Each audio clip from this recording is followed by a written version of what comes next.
सन्नाटा इतना गहरा था कि घड़ी की हर टिक टिक किसी हथौड़े की तरह गूंज रही थी। ब्रिटिश कोलंबिया की सर्द शाम, ढलता हुआ सूरज और एक आलीशान मकान जिसके भीतर मौत दबे पांव दाखिल हो चुकी थी। यह कहानी है एक ऐसी महत्वाकांक्षी लड़की की जिसकी आंखों में बड़े सपने थे, लेकिन उसे क्या पता था कि एक अनजान फोन कॉल उसे सीधे शमशान की दहलीज तक ले जाएगा। साल 2008 की शुरुआत थी। 24 साल की लिंडसे बुजियाक विक्टोरिया के शांत उपनगरों में एक उभरती हुई रियल एस्टेट एजेंट थी। खूबसूरत, ऊर्जावान और अपने काम के प्रति बेहद समर्पित। लिंडसे का करियर अभी उड़ान भर ही रहा था कि एक दिन उसके पास एक कॉल आई। फोन करने वाली एक महिला थी जिसकी आवाज में एक अजीब सा बनावटीपन था। वो विदेशी लहजे में बात कर रही थी, शायद स्पेनिश या मैक्सिकन जैसा कुछ। उस महिला ने लिंडसे से कहा कि वो और उसका पति तुरंत एक घर खरीदना चाहते हैं। बजट $10 लाख। उनकी मांग बहुत स्पष्ट थी, एक बड़ा, खाली और आलीशान घर जिसमें घरेलू सहायक के लिए अलग कमरा हो। एक नए एजेंट के लिए $10 लाख की डील किसी जैकपॉट से कम नहीं थी। लेकिन लिंडसे के मन में कहीं एक बारीक सी फांस चुभ रही थी। कुछ तो था जो सामान्य नहीं था। वो महिला इतनी जल्दी में क्यों थी? उसे लिंडसे का व्यक्तिगत नंबर किसने दिया? लिंडसे ने जब रेफरल के बारे में पूछा तो जवाब गोलमोल था। लिंडसे ने ये बात अपने बॉयफ्रेंड जेसन ज़ाइलो को बताई। उसने अपने पिता जेफ और सहकर्मियों से भी जिक्र किया कि उसे यह डील कुछ संदिग्ध लग रही है। एक डर था जो उसके दिल के किसी कोने में घर कर गया था। फिर भी पेशेवर होने के नाते उसने मिलने का फैसला किया। 2 फरवरी 2008 शाम के करीब 5:30 बज रहे थे। जगह थी 1702 डिसूजा प्लेस।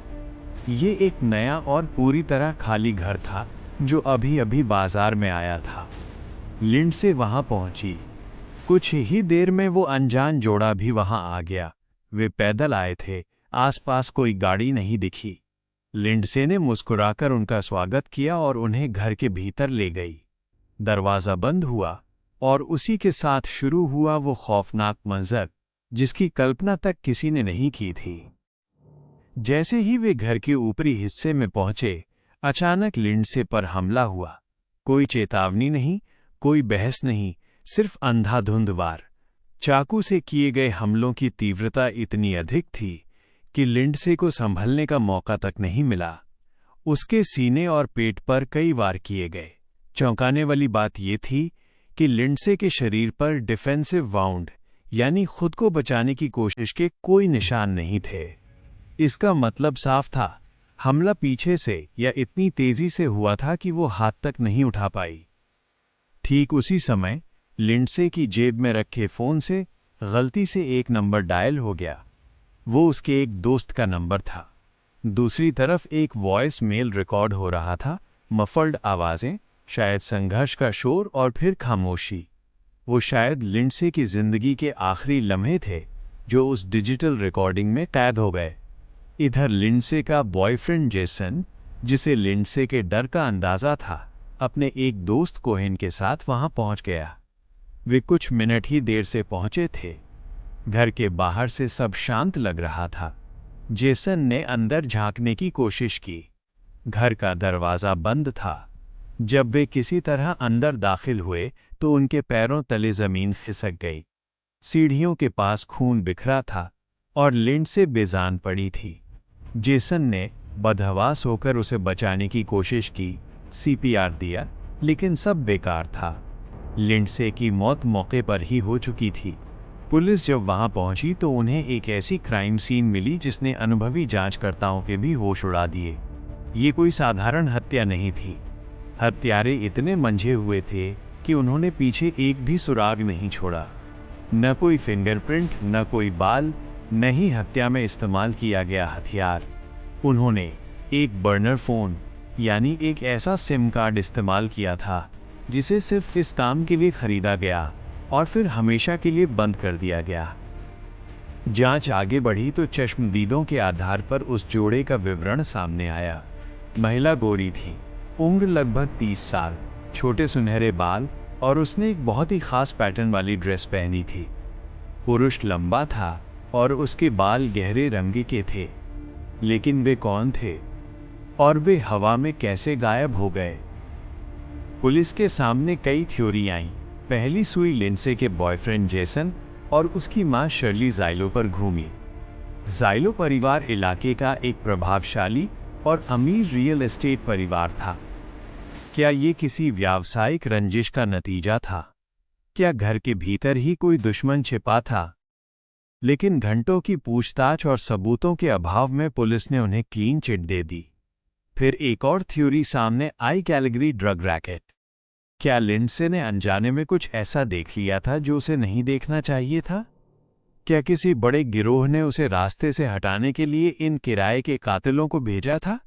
पुलिस ने इस एंगल पर भी हफ्तों काम किया, लेकिन कड़ियां जुड़ नहीं पाईं। जैसे जैसे समय बीता, एक बात साफ होने लगी। ये कोई रैंडम हमला नहीं था। ये एक बेहद व्यक्तिगत और सोची समझी साजिश थी।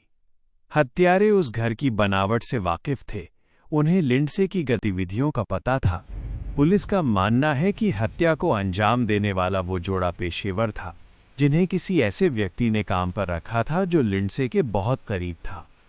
कोई ऐसा जो उससे नफरत करता था या जिसके रास्ते में वो रोड़ा बन रही थी। आज 17 साल बीत चुके हैं।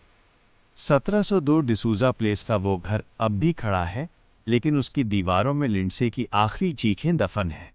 लिंडसे के पिता जेफ बुजियाक ने हार नहीं मानी है। वे हर साल 2 फरवरी को वॉक फॉर जस्टिस निकालते हैं। उनकी आंखों में आज भी वही सवाल है, मेरी बेटी का गुनहगार कौन है? तकनीक बदल गई है, डीएनए जांच के तरीके उन्नत हो गए हैं और पुलिस का कहना है कि वे अब भी कुछ सुरागों पर काम कर रहे हैं। लेकिन सच तो ये है कि लिंडसे को इंसाफ मिलना अभी बाकी है। वो रहस्यमयी फोन कॉल, वो अजनबी जोड़ा और वो खौफनाक शाम आज भी कनाडा के इतिहास का सबसे बड़ा अनसुलझा रहस्य बना हुआ है। अपराध कभी न कभी अपना चेहरा जरूर दिखाता है और उम्मीद है कि एक दिन लिंडसे का हत्यारा भी बेनकाब होगा।